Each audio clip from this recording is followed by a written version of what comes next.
Sonic Adventure 2 Battle is Sega's GameCube version of Sonic Adventure 2, which was released for the Dreamcast last year.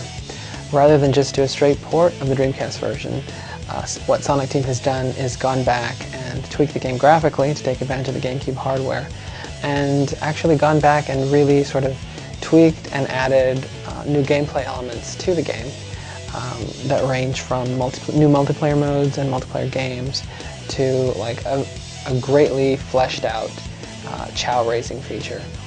We've actually had a chance to play around with the import Sonic Adventure 2 Battle, which was released in Japan around Christmas time at the end of last year.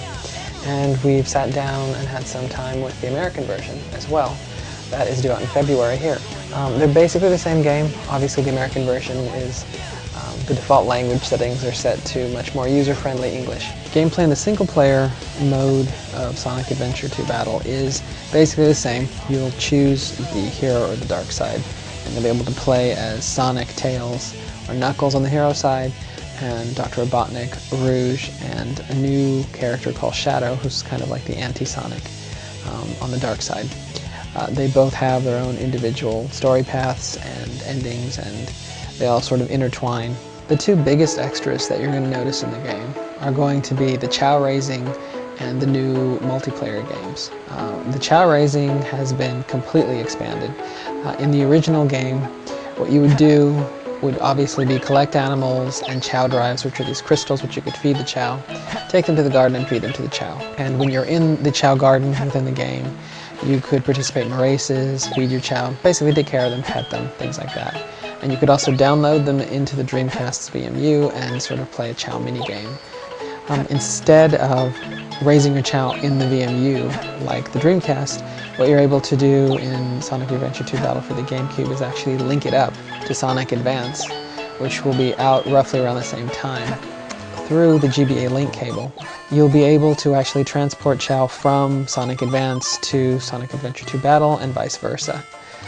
When you move a Chow from, say, the GameCube version to the Game Boy Advance version, what you're able to do is play mini games with it, feed it, pretty much do a lot of the same stuff that you can do in the GameCube version, which is really cool. And it looks a lot better than the VMU, obviously, and it's in a lot of ways much more fun.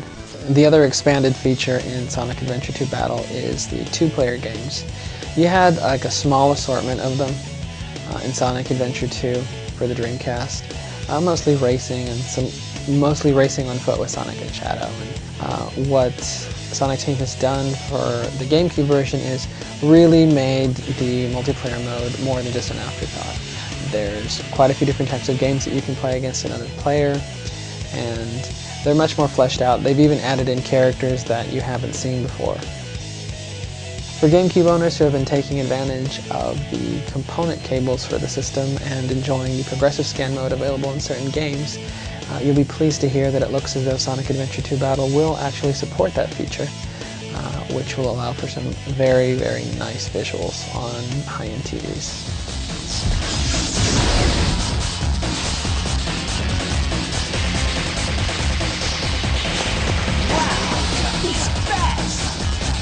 It's not its speed, he must be using the Chaos Emerald to warp. Shadow, I'm the world's ultimate life form.